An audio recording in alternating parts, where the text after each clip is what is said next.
పద్మశ్రీ వనజీవి రామయ్య కన్ను మూశారు. ఆయన దాదాపు 4 దశాబ్దాల పాటు కూడా మొక్కలు నాటుతూ పర్యావరణాన్ని కాపాడుతూ ఉన్నారు.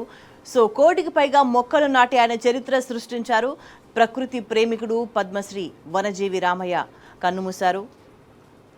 తెల్లవారుజామున వనజీవి రామయ్యకు గుండెపోటు రావడంతో ఆయన ప్రాణాలు విడిచారు. 4 దశాబ్దాల నుంచి మొక్కలు నాటారు వనజీవి రామయ్య.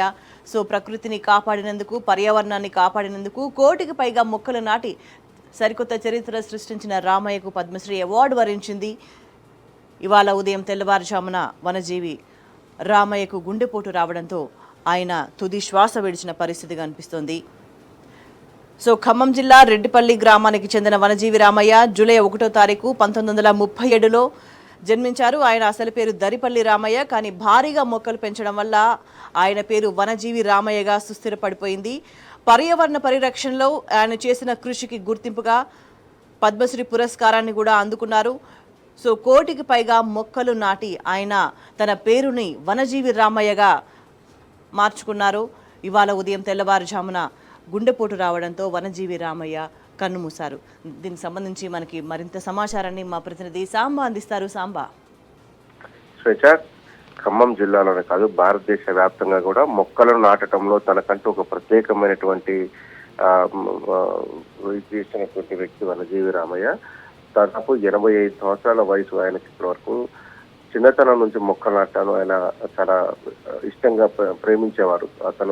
ఆయన ఆ రోజుల్లో కూడా తన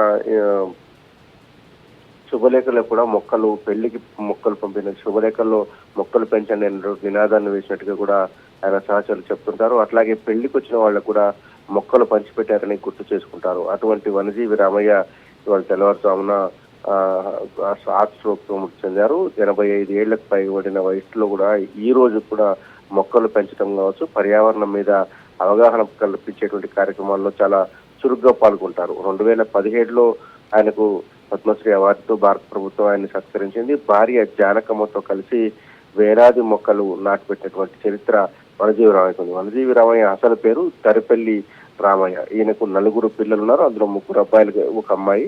ఆయనకు మొక్కల మీద ఎంత ప్రేమ అంటే ఆ పిల్లలకు, మనవాళ్లకు, వాళ్ళకు కూడా మొత్తం మొక్కల పేర్లు పెట్టి తనకున్నటువంటి మొక్కల మీద ఉన్నటువంటి ప్రేమను చాటుకున్నటువంటి వ్యక్తి వనజీవి రామయ్య.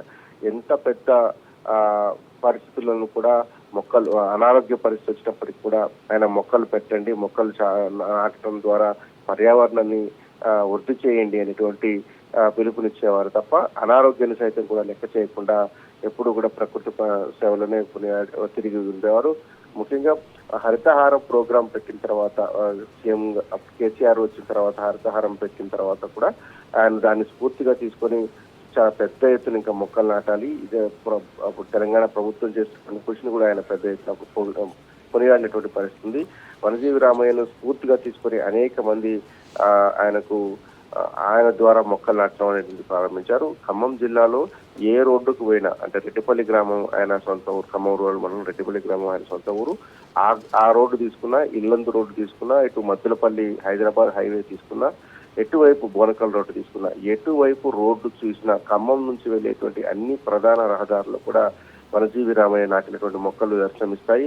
కొన్ని వందల వేల మొక్కలు నాటుతూ 85 ఏళ్ల వయసులో చిన్నతనం నుంచి ఆయన మొక్కలు నాటడం ఇష్టం అని చెప్పి ఆయన సహచరులు చెప్తుంటారు.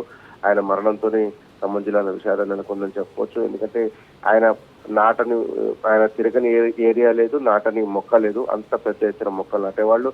మొక్కలు నాటడంతో పాటు విత్తనాలను చల్లి తీసుకొచ్చి మొక్కలు నాటడము, అట్లాగే ప్లెయిన్ ఏరియాలో మొక్కలు చల్లి అడవిని విస్తరణను పెంచడం వంటి అనేక కార్యక్రమాలు చేశారు. భారత ప్రభుత్వం పద్మశ్రీ ఇచ్చిన తర్వాత ఆయన మరింత ఎక్కువ మొక్కలకు సేవ చేయడం మొదలుపెట్టారు. తనకు ఒక గుర్తింపు వచ్చింది అనేటువంటి దాన్ని స్ఫూర్తిగా తీసుకొని ఇంకా చాలా పెద్ద ఎత్తున మొక్కలు నాటినటువంటి చరిత్ర ఆయనకు ఉంది. వయసును లెక్క చేసేవారు కాదు, అనారోగ్యాన్ని లెక్క చేసేవారు కాదు.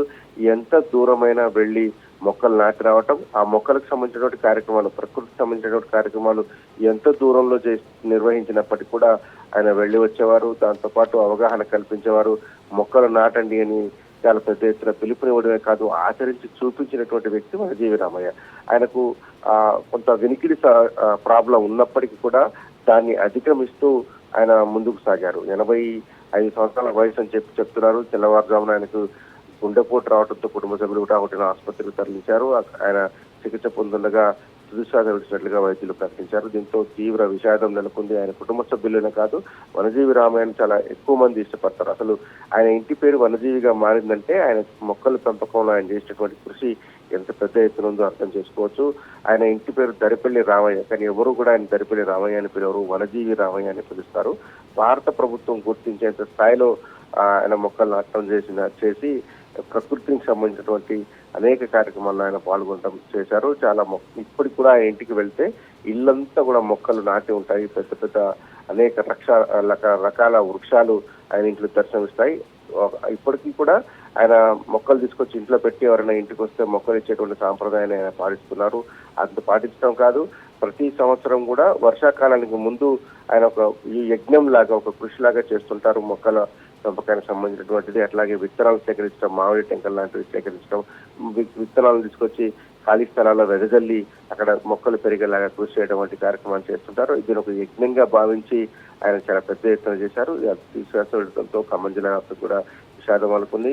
వనజీవి రామయ్యను అందరూ కూడా సొంత మనిషిలాగా ఇష్టపడుతుంటారు. ఆయన లేరన్న విషయాన్ని చాలా మంది ప్రకృతి ప్రేమికులు కూడా జీర్ణించుకోలేకపోతున్నారు. 85 ఏళ్ల వయసు పైబడినటువంటి ఆయన కూడా ఇంకా మొక్కలకు సేవ చేసుకుండటం అనేది చాలా స్ఫూర్తిదాయకమైన అంశంగా చెప్పుకోవచ్చు. స్వేచ్ఛ.